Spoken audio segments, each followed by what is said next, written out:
Pleasure to meet everybody. Thanks for having me. I'm sharing my screen. I trust everybody can see that. Jaime Espinosa, he, him. This is my Twitter handle, my LinkedIn handle.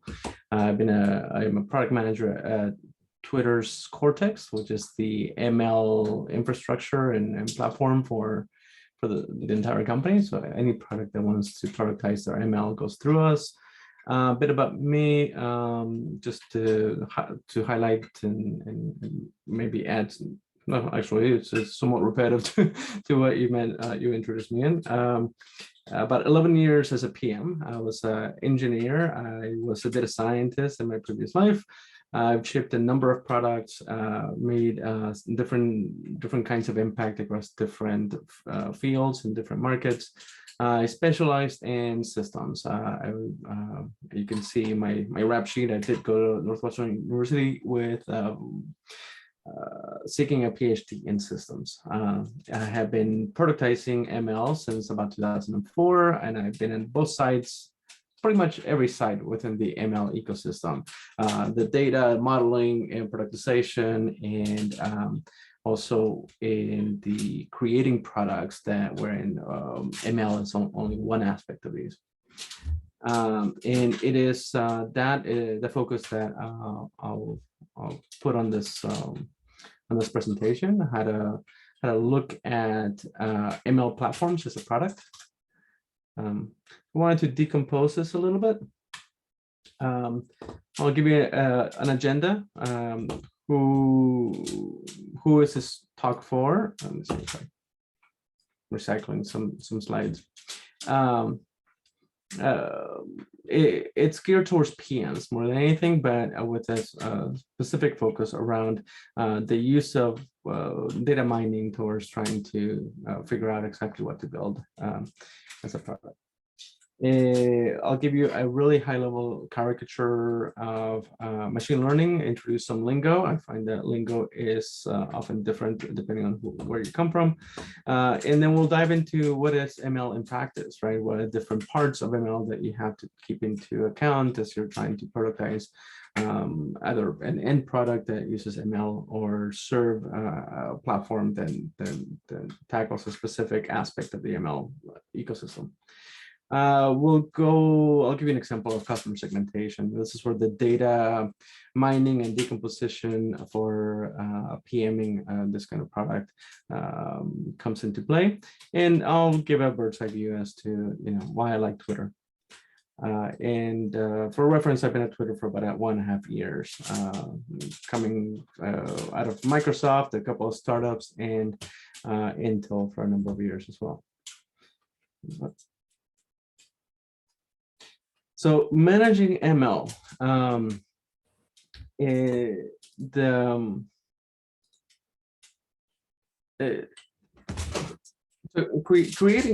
creating a product that leverages ML, one needs to have an idea of the end-to-end of the ML ecosystem. It's important to realize what it is that you're after. Either you're trying to come up with a sort of platform that makes things possible, that kind of product, versus using ML purely as a tool that will help you realize the gains from your product. 1 second.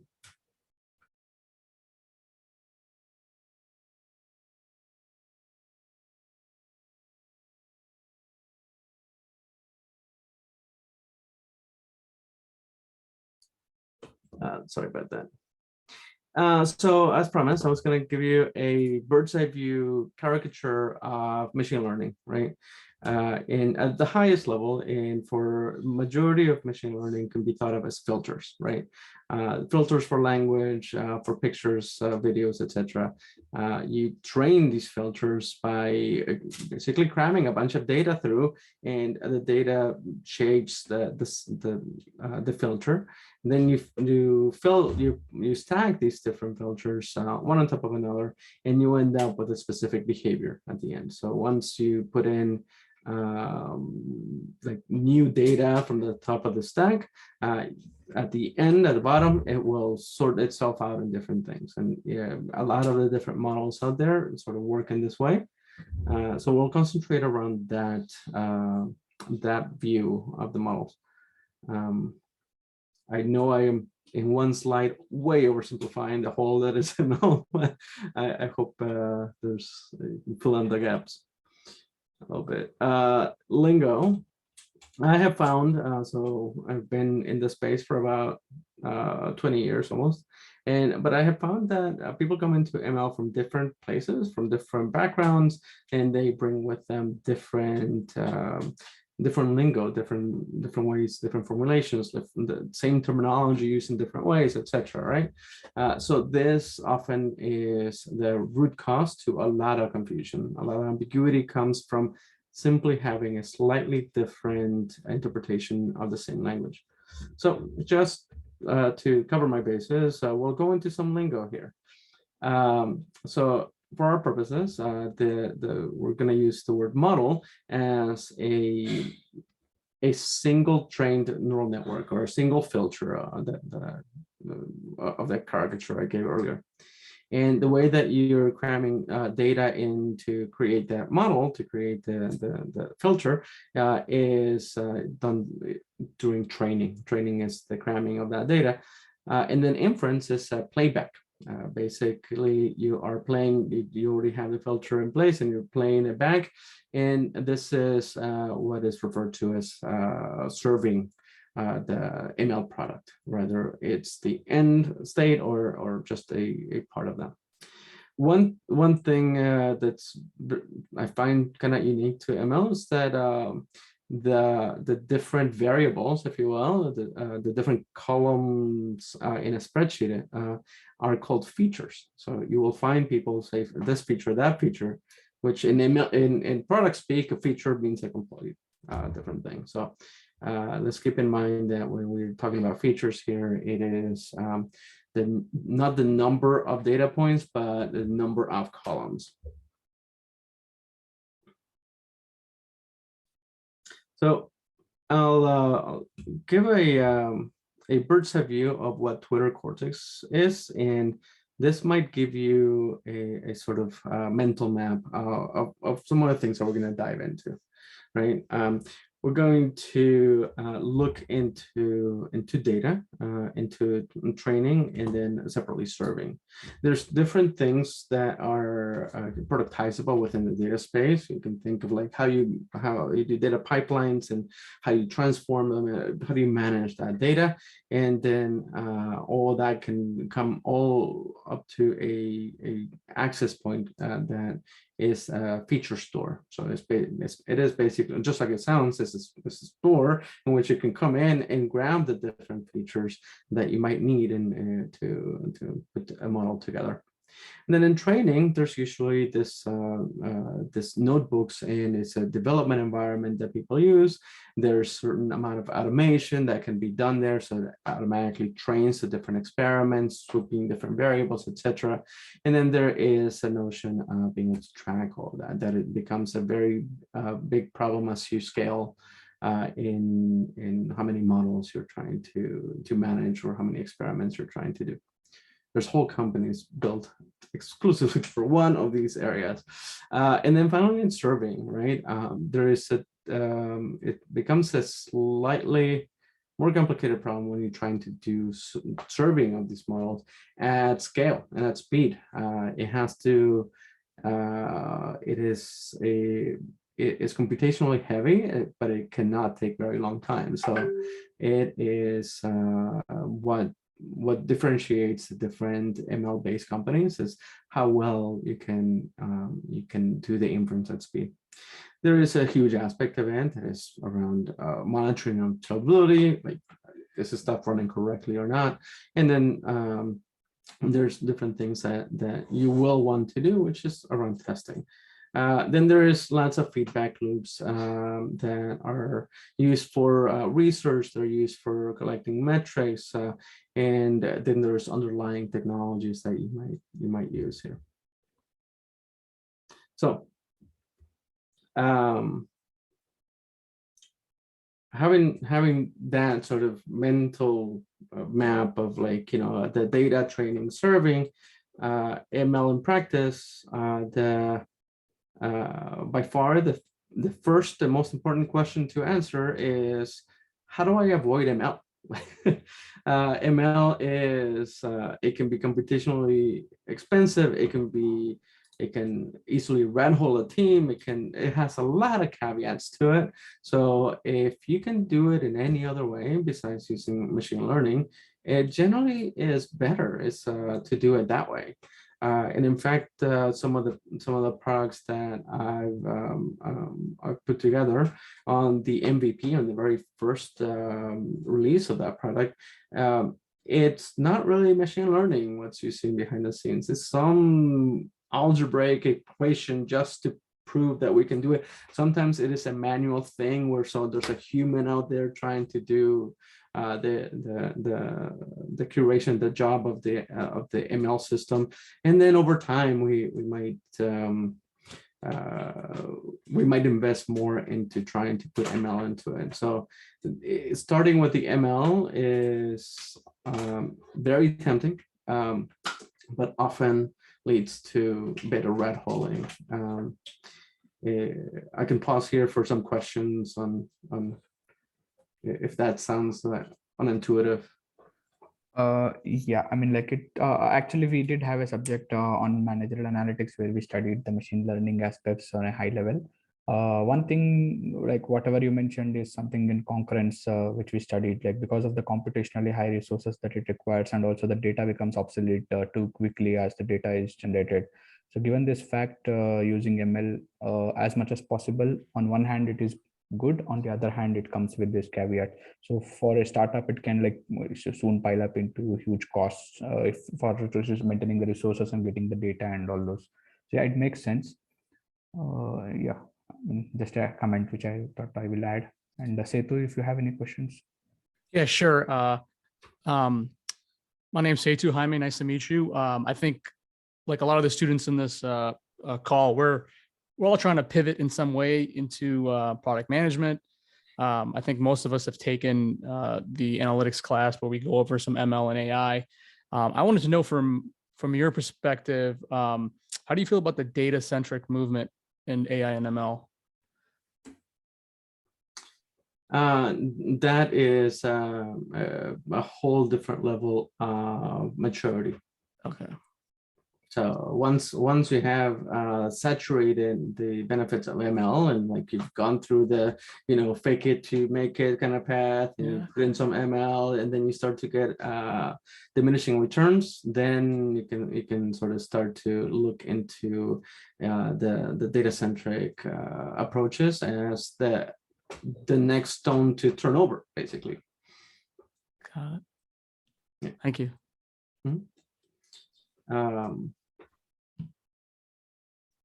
Anything else? I think I threw a lot of between the data training, serving, and above all, try not to do everything. No. I had this question. When you say flexibility versus standardization, what are the trade-offs? Very good question. We're gonna I have a whole slide around it, so we can dive into it and at that point. Sure. Right now, we can start to take a deeper dive into the data, the training, serving, and then finally that flexibility versus standardization. I think by that point it'll make it a little easier to wrap our heads around. But just to give you a heads up, it is a sign of maturity of like how mature into your product you are before you have to tackle that kind of problem. We'll talk more about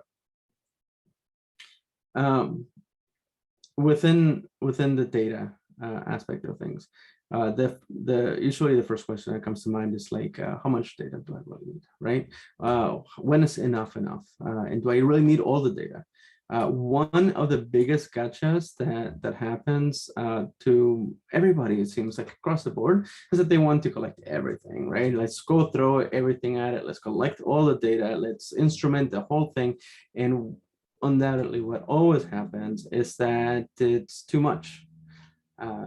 This was the case at Intel, at Microsoft. I mean, we're talking about companies with enough resources to not care about the actual volume of it, and have enough compute resources to say whatever, right? But it just becomes too much to sort of reason around. So then you end up in this sort of cyclone of like, have I collected enough? Oh my gosh, just how do I make sense of it? And it's a slippery slope. So I would caution you to sort of work backwards and ask the business questions. What it is that you want in the end, is sort of work backwards and only get as much as you really need. Data can be expensive. You can buy it. You can also create it. It has a different kind of expense, and you have to maintain it. You have engineers for all the pipelining. It's just so you need to be very, as a PM especially, judicious about what kind of data you gather and how you manage that. And one thing that seems to the folks sometimes trip into is that the fine print. So a lot of the data may have in the fine print, data that you buy or open source, may have in the fine print that any derivative from this data belongs to whomever the data source is. So since ML is what shapes the filters, it's a filter that's shaped through data, it is a derivative, and so there is some things to make sure you're paying attention to there. Training.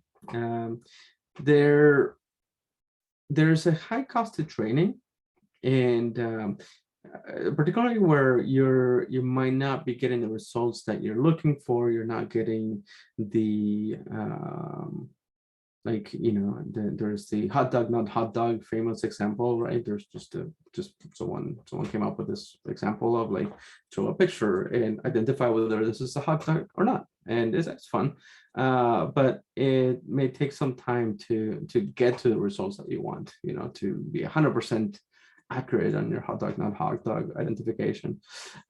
So it's important to keep in mind when what sort of results you're after. Or you might end up training multiple times and again getting those diminishing returns. There's a lot of pre-trained models that you can get now. This is a big movement. This is transformers. A lot of models are coming in that way, and what it is that someone else spent their time and effort and resources and money really training the models to 90%, and then you can come in, buy it, download it, whatever, and then just train the last 10% of it. So you saved yourself, you know, a chunk of change there. You also get really good results really fast. So using that, leveraging that kind of technology when available, really does reduce on cost. There is a notion. It's hard to dispel notion that there's hardware that will accelerate and make things cheaper. I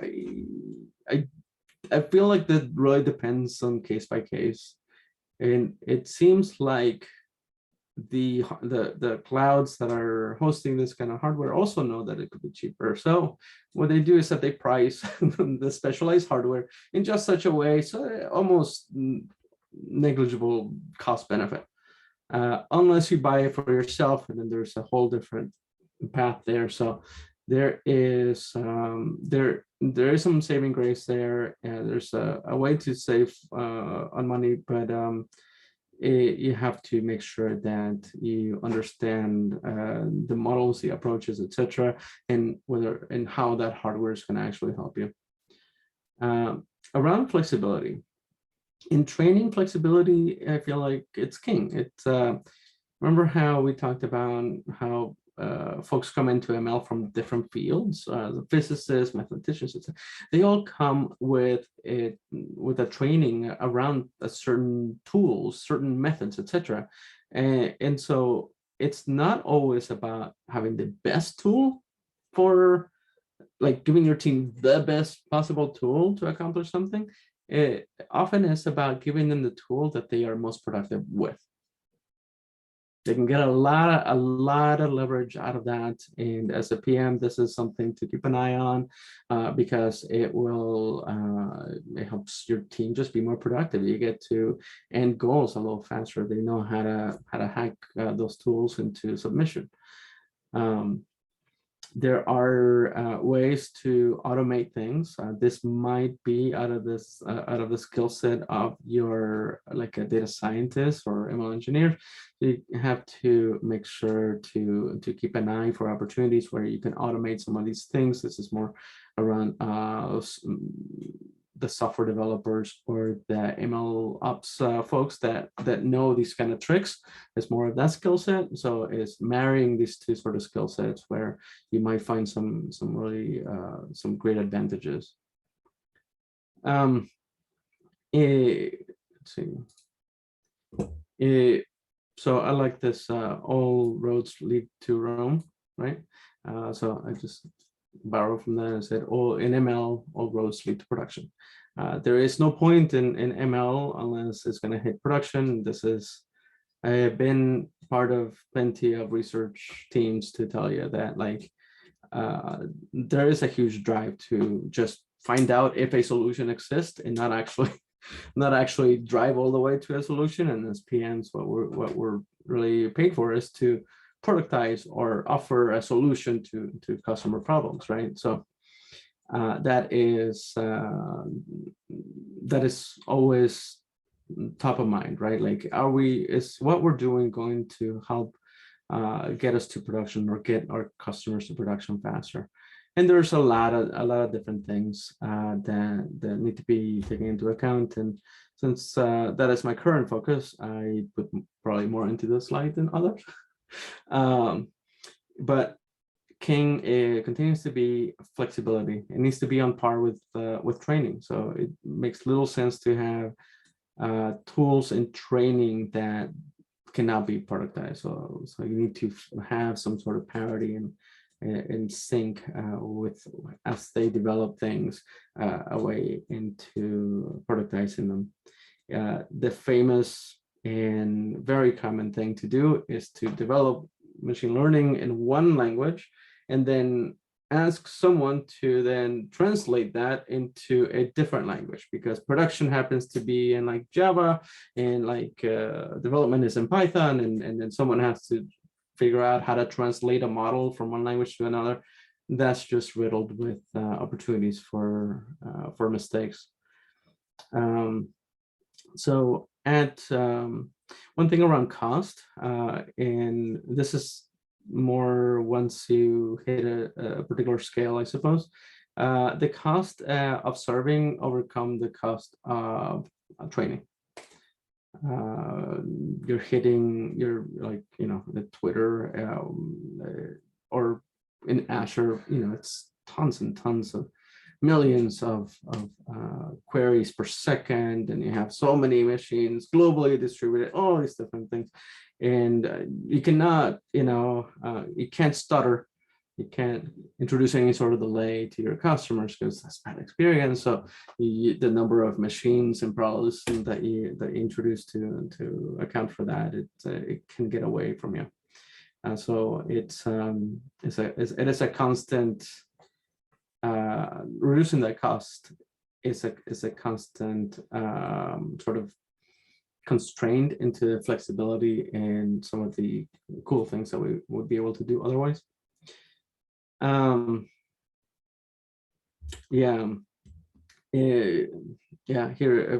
there's make the point around performance. When you say performance, your audience might interpret differently. There's ML performance, which is what percent of the time is a model correct, system performance, how fast, operational performance, how often does it fail, etc., etc. So I think the common thread there is observability. Have a strong observability mindset, like measure things as a PM, as an engineer hat, just about any hat. Like just have a good understanding of what you have, and you'll be able to debug. You'll be able to get ahead of. You'll be able to prioritize accordingly. And to the slide around the end-to-end is riddled with this constant struggle between offering your team or your customers the flexibility or standardizing. And I'll go into ML platforms, kind of forums, or there's conferences around this, etc. And this is always a subject of discussion, right? Like, hey, what was it? Like iRobot, for example, shared that they went all in with TensorFlow, and now their team's kind of stagnated and they can't quite resolve some things that they need to, and or other folks that went all in with flexibility. Facebook went all in with flexibility, and you can do anything you want. But then what happened is everybody did whatever they wanted. Everybody kind of solved their problem, even if it's the same problem, in the way that they knew how to solve it.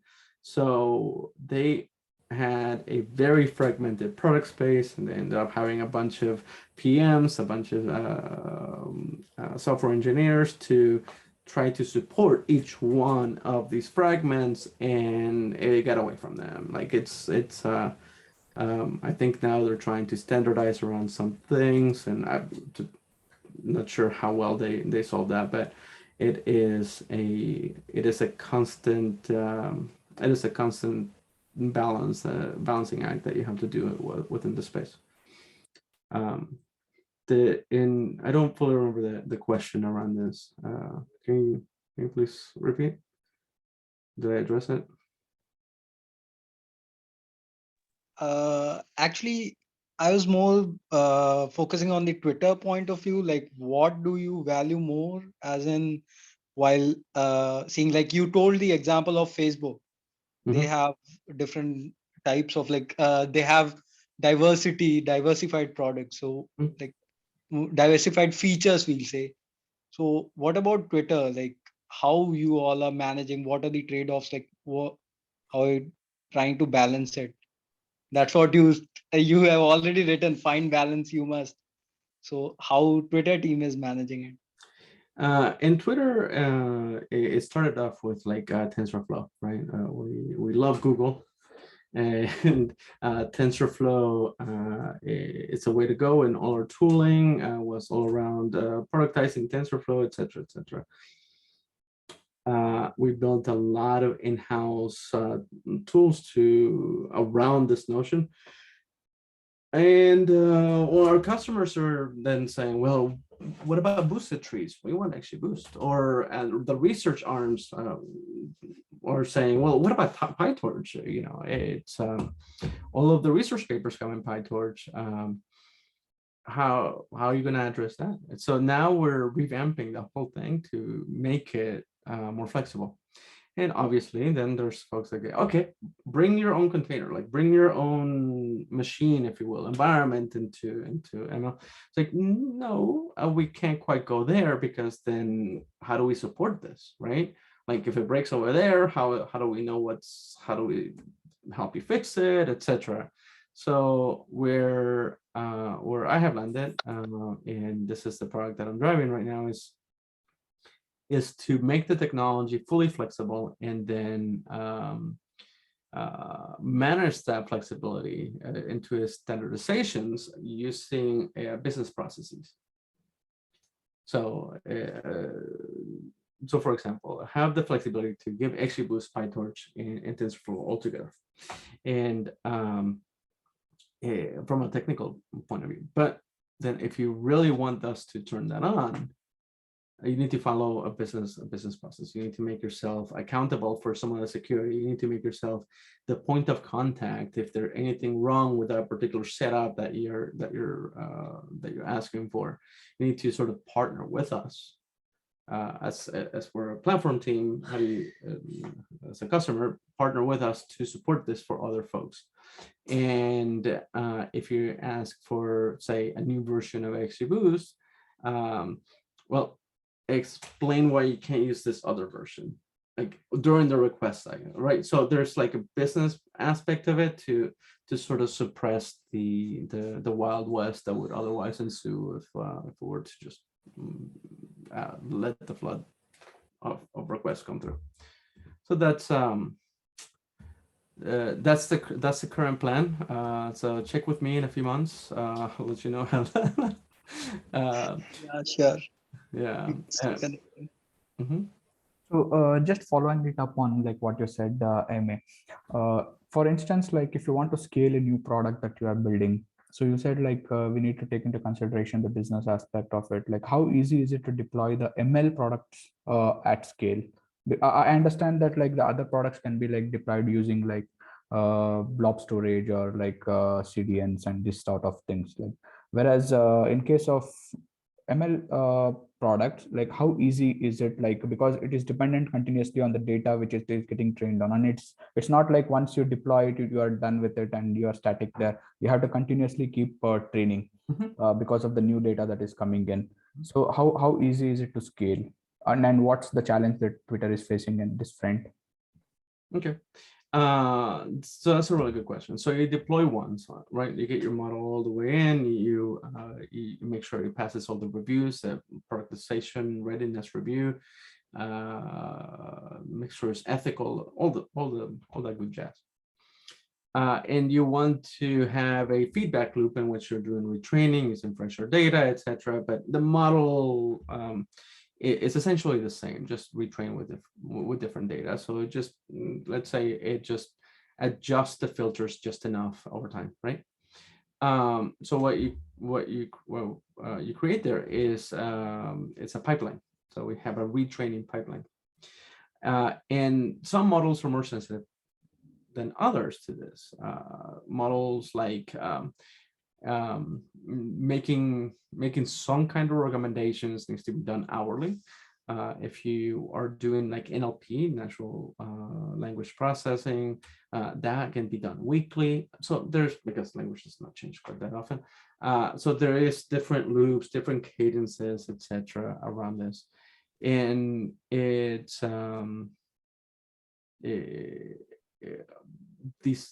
are tools that automate a lot of this and make it easier to put it together. There's actually many tools competing in the space, some from Airbnb, others from Google, others from Facebook, I think it is. So it is a known issue. It's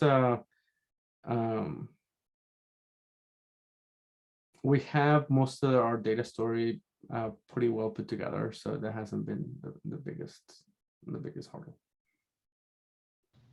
Thank you. Yeah. Jamie, I have a question. Mhm. Sorry, Karishma, go ahead. No, it's okay, George. You can ask it. Okay. Hi, Jamie. George is here. You mentioned a really interesting slide about serving a model. I noticed there are a couple of metrics like performance, system performance, operational performance, cost metrics.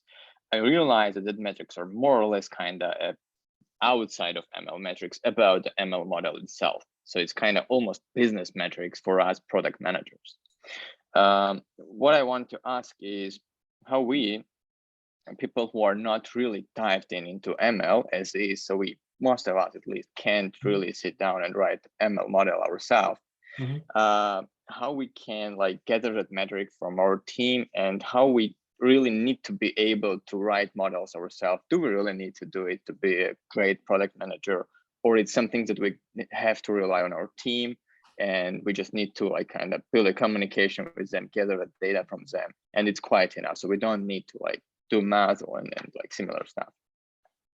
Yeah, it's a really good question. So some of the metrics that like really high level metrics that you might want to look at is during training, for example. When do you get into diminishing returns, right?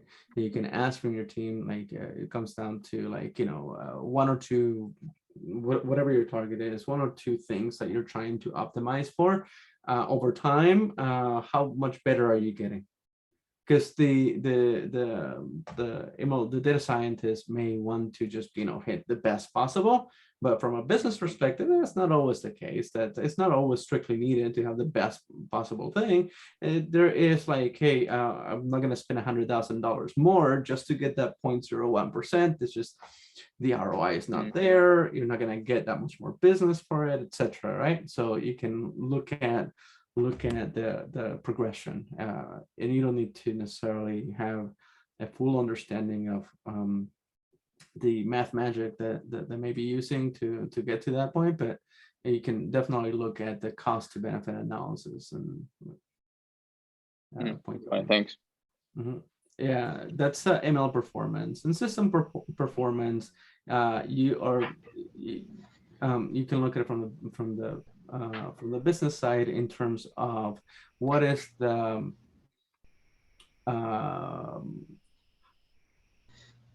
how many machines are you paying for every one of these stages that makes up your product, right? And if it's versus the user experience that you're after. So for example, if your ML happens to be very heavy, takes a long time to compute, etc., what you can do as a PM is like acknowledge this and be like, okay, well, the system performance is yay. I can actually I can pay for this much more money to get more machines, get the performance where I want it to be, or I can do some clever things with the UI that sort of hides that in from the users. A good example of this is when you are scrolling into a new picture, and the picture at first is kind of blurry. It's because it's progressively getting better, right? But it gives you something. Before the PM came up with this, like, just show something as opposed to just, there was a big gray X that said, well, it's still loading. You just stared at the big gray X until the picture came back perfect. But by that time, you're just not a happy user. So you can do things like that from the UI perspective in terms of system performance. And operational performance goes to like how long is it, how often is it down, and your users are like, getting error messages and whatnot. How do you manage that? Amazon has a cute puppy, and no one gets angry because there's a cute puppy to stare at whenever their operational performance goes down. So yeah, PMs can offer smoke and mirrors to a lot of these different things. Got it. Thanks. Yeah. Hi, Hemi. I had a question. We discussed of how we should implement the ML, but can you just dive deep into one of the cases, business cases, where Twitter has utilized ML to maybe improve performance or improve user experience? One of your experiences with implementing an ML model for a business case. Well, that's a really good heavy question. I don't have slides prepared, but I can tell you that we use ML across the board. There is a very direct line in between how good recommendations you make to how long people will be on a platform. So for example, from advertising, make better advertising that are targeted to our audience. They're not going to be as annoyed. If you give me advertising for, geez, what don't I like? For something that's completely irrelevant,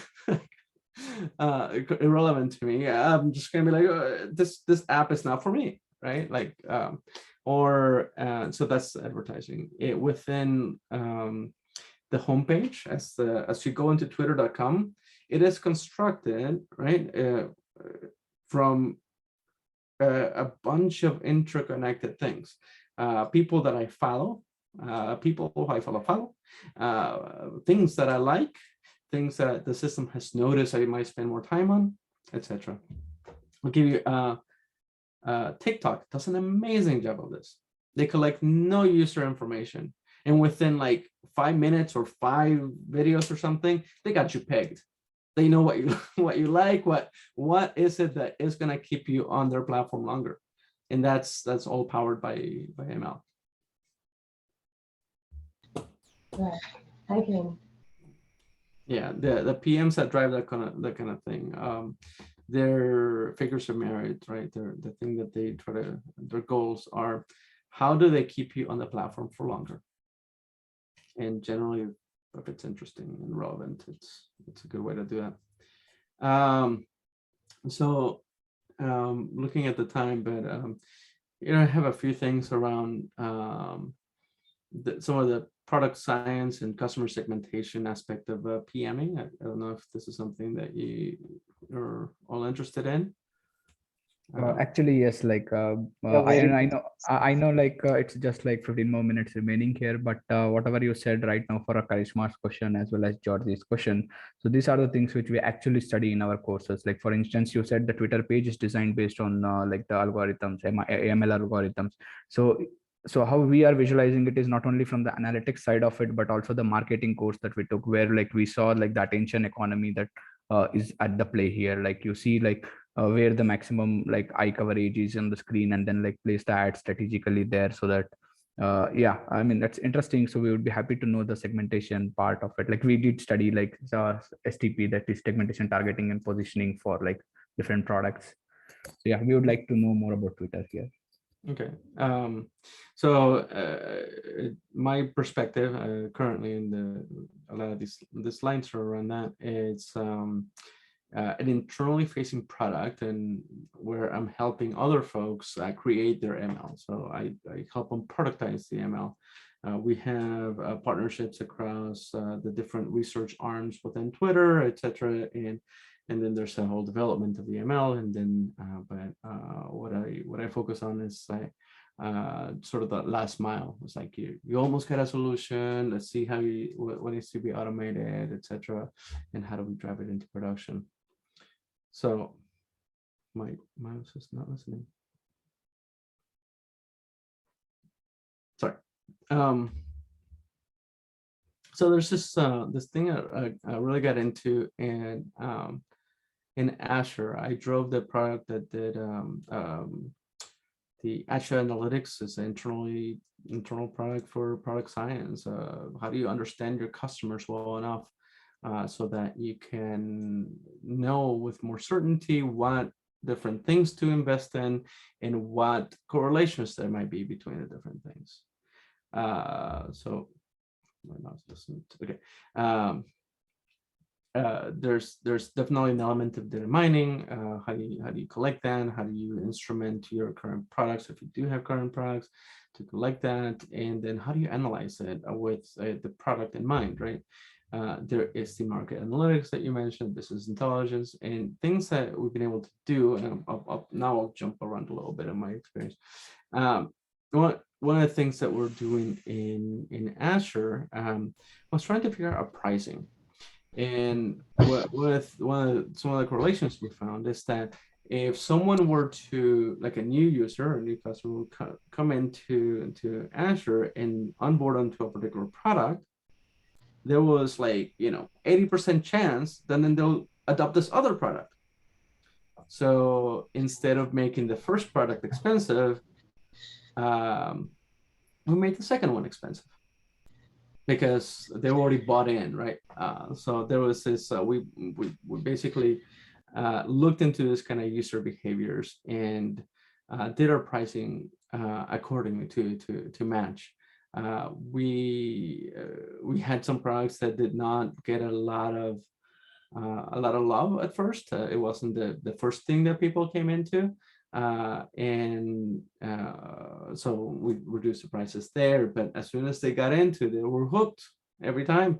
So then we made the a sort of if you use it for 10 hours a week or something, it's free, but then if you use it beyond that, it's going to be more expensive. So this understanding of the user's patterns and behaviors, correlations, helped us figure out the pricing. Within capacity management, how many machines do you make available to folks? Amazon is famous for this, in which it's basically all hands on deck during the holiday season, right? So they have the seasonality and forecasting, but there's other peaks that you can think of as well, and you look at this user behaviors and patterns to figure that out. Within okay, design manager. Within our Twitter sort of backend product, we have a market. I don't know, roughly 100 different product groups, segmented into different projects, each of those, and each of projects may have a component of ML that's different flavor of ML, different type. And so we segment, we take accounting of all that, and we segment in a way that I jumped this. We segment it in a way that it gives us a way to grab that market and reduce it to 2 or 3 different personas that we can really dive into. So when we think of a particular product, we're like, how is this this persona going to use that? I'm sure that you guys, if you're So just to clarify here, like you said, like the segmentation part here. So to do the segmentation, you're using clustering, as I saw in the previous slide there. So you're using the standard algorithms like k-means, and then using elbow methods to to find out like what's the number of best clusters that you can find. Is it so? We're not there. We don't have enough data to actually get to that point. We're more or less doing it manually at this point. Okay, but I saw in the previous slide, like if you can go there, like in the previous slide. Oh yeah, here you can see that in the step 3 you are having like the cluster being formed there, and then in the step 4 you are doing the evaluation and finding out the best possible clusters, like using elbow method.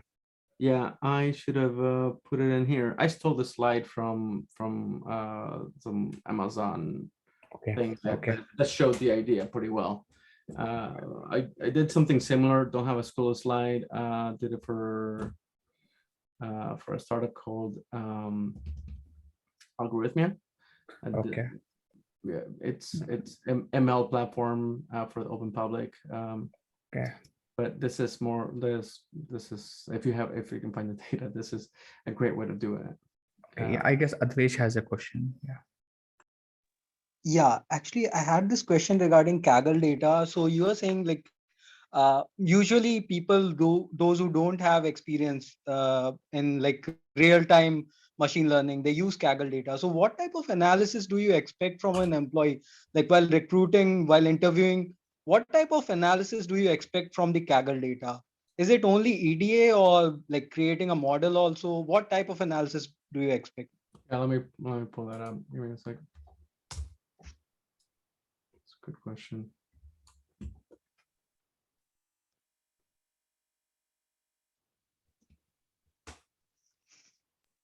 Yeah, just to follow up on what Advesh said, like if you could share some insights as to what should be the students looking when they are going for interviews or like applying for these type of positions. So what type of projects or something in their resumes would help their prospect of getting or nailing the interview?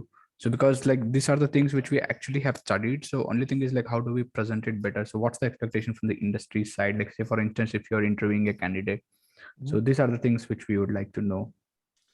That's a very different thing. So one thing is being able to do this kind of things to make sure that you have successful products.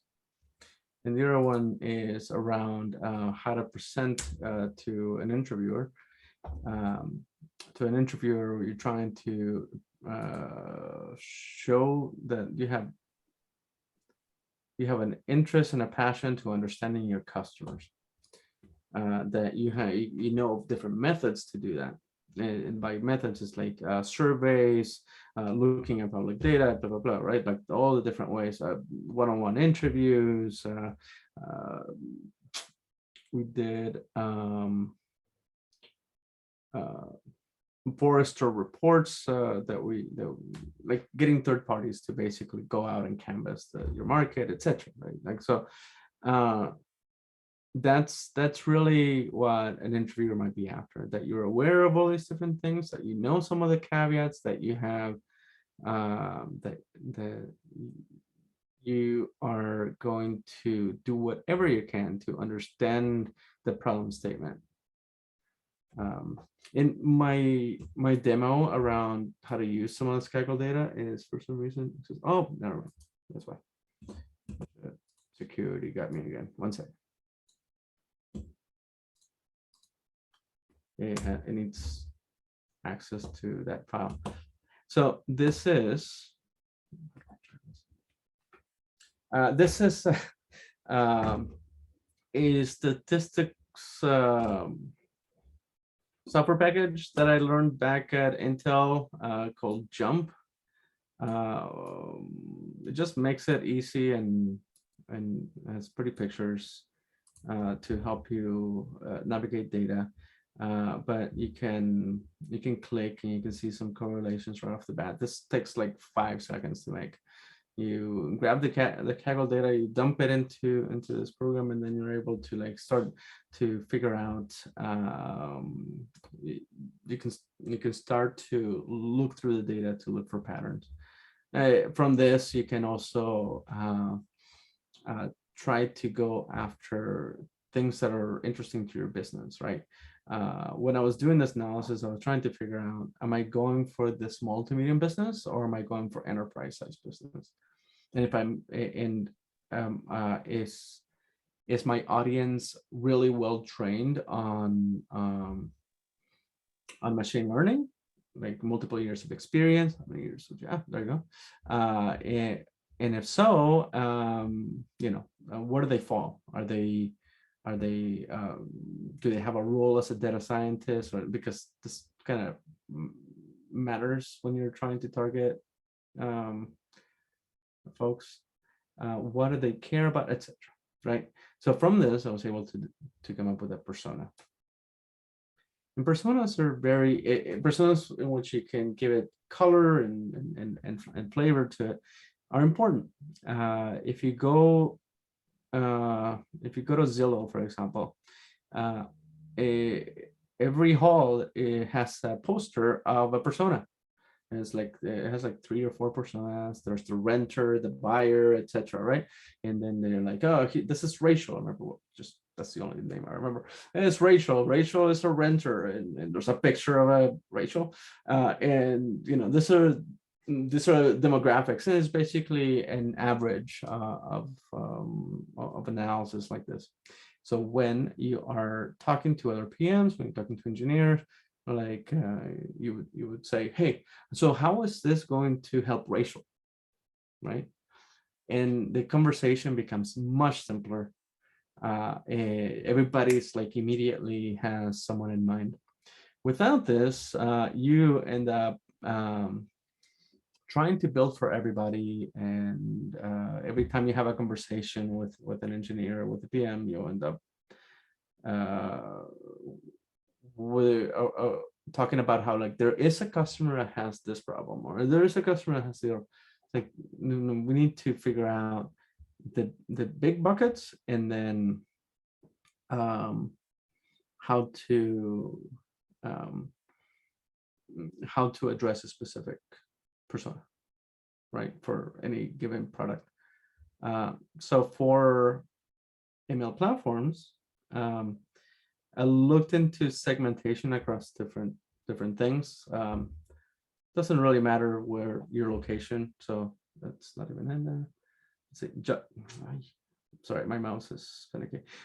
Job functions, organization size, like a large org versus like the revenue org is very large, whereas like some of the others might be smaller. And this is where I have landed currently, which is I named them. I give a brief description of each one of these, and I segmented the market into enterprise, basically the larger org versus the smaller org, since this is internal. If this were external, same sort of idea would fall. I named them after Nintendo for some reason, but this way, when we're thinking about a new way to do experiment tracking. Who are we trying to tackle with that, right? And that is someone that is an experienced creator that has multiple experiments happening. That's not going to be tackling someone who's new to ML. So we don't necessarily need to make it drag and drop, right? Super easy. We don't need to explain. Documentation might be a little does not need to go into as much detail, etc., etc. So integrating BQML, that is more towards folks that are new to ML. It might even go into some of the other software engineers within the company, etc. And maybe a smaller org. That way we can target a specific audience given any product within the ML platform space. Let's see. Yeah. This is something we spoke of already. How do you get the data? How do you understand the personas? And it's about being scrappy, trying to find the data wherever you can. Kudos to whomever can name that movie. This is a further deep dive into each of the personas. I don't know if you want to do that. That's very specific to the ML platform space. Actually, like the slides are very interesting. Like many of us like have already like requested in the chat, and for me personally as well, like if you can share the slides with us, like it will be very helpful. And if you can like some student questions, like, or maybe like if students reach out to you on LinkedIn, like maybe if you can guide, that will be really helpful if that is fine with you. No, of course, yeah. Please reach out to me. I need to get blessing from legal to be able to disseminate the slides, unfortunately. Yeah, I mean, you can check with them and then Once I go censor through the that. slides, yeah, which are not to be shared, but otherwise, like the overall, like the flow that you wanted to communicate, it's really very interesting. And yeah, I mean, like you can go on like another for 5-10 minutes, like if you wish to, and take some questions, or maybe like if you have commitments, like we can like drop off. Yeah, just looked at the time. These get too into the weeds, I think, for trying to understand the specific persona and the pain points below. And notice I do segment the pain points into primary versus secondary. That tends to sort of pre-prioritize some of the work that we might have to do.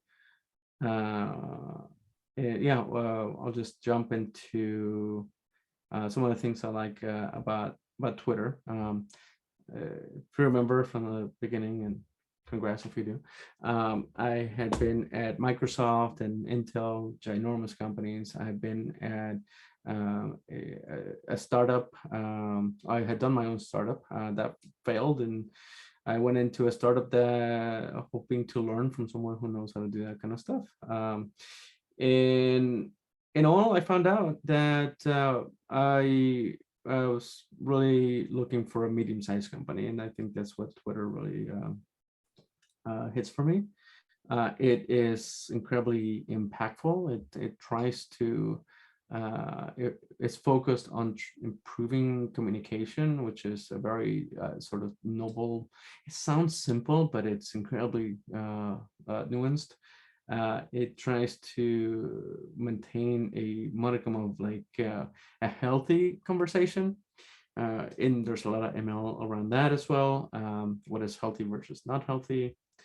So it has a lot of impact, which is really interesting to me. It has the right size, and it is surprisingly filled with people with an incredible pedigree, like folks out of Google, out of like MIT. It's just all over the place. So, and the cool thing is that you can reach out to anybody and ask them questions. It's like, how is this done, right? Like, how do you think about that? And then so you get to learn. That's one thing in my jobs that I look for. How do I get to learn? How do I expand my how do I get a free education?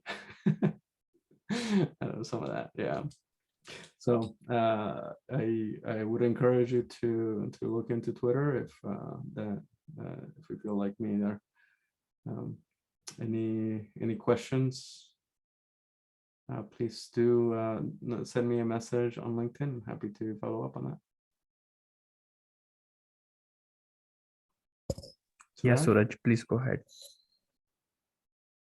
Yeah, hi. So this was an excellent presentation and with really great insights. So I just had a quick question. So that's regarding the data that you were mentioning. You know, we all know that more data, the better it is for training models. But I think there's also this moment coming right now that is moving towards gaining more insights from the existing data. So we try to milk data as much as we can to get as many insights as possible. So that's maybe because everyone maybe gaining data is expensive, like creating new data is expensive probably, or then competitors have similar data. So how do you differentiate from them? You gain new insights from the already existing data. So can you speak about that, or like, is there any process or system put in place in Twitter which ensures that? Thank you. I think it'd be hard to figure out like a general solution to put on a system that will make sure that your interpretation of data is going to be above par.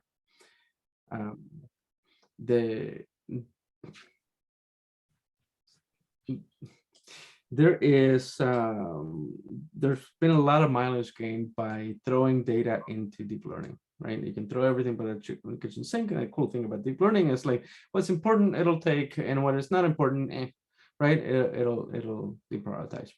The problem with that is that you're using a whole lot of data.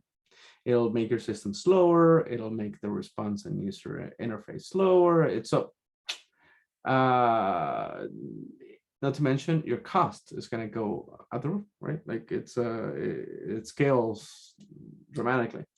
So how do you figure out the best use of data? It's not always about having a priori or being able to figure out beforehand what is the right data, and but to figure out from the model, what does a model think is the right data?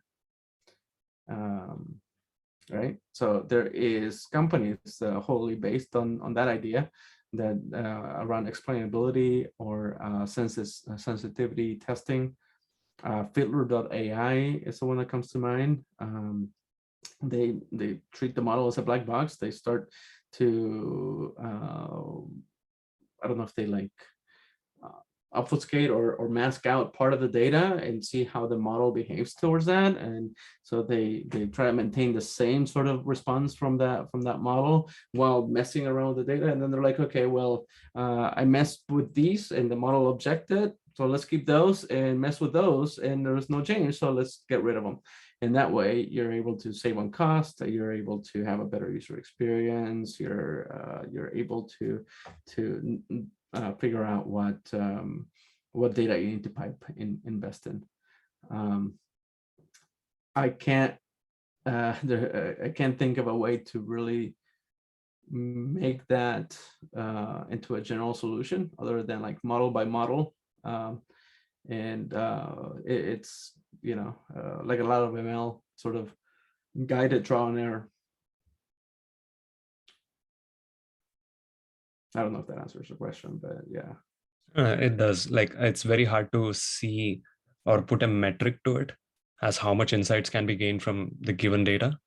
So yeah, that's why I was asking like, what was your opinion on it? But yeah, that was a great answer. Thank you. Yeah.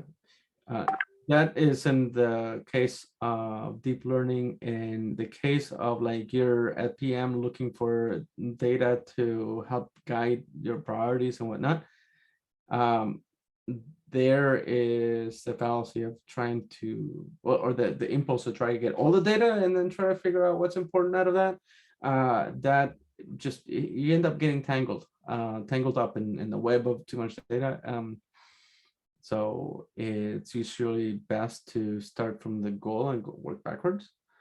So let a team run this idea, and my customers at the time were like the VPs of Microsoft, and they would say, I want to know usage over time. I'm like, that's not a, give me a business question. What is your business question? What are you trying to get to? And then we'll work backwards from there.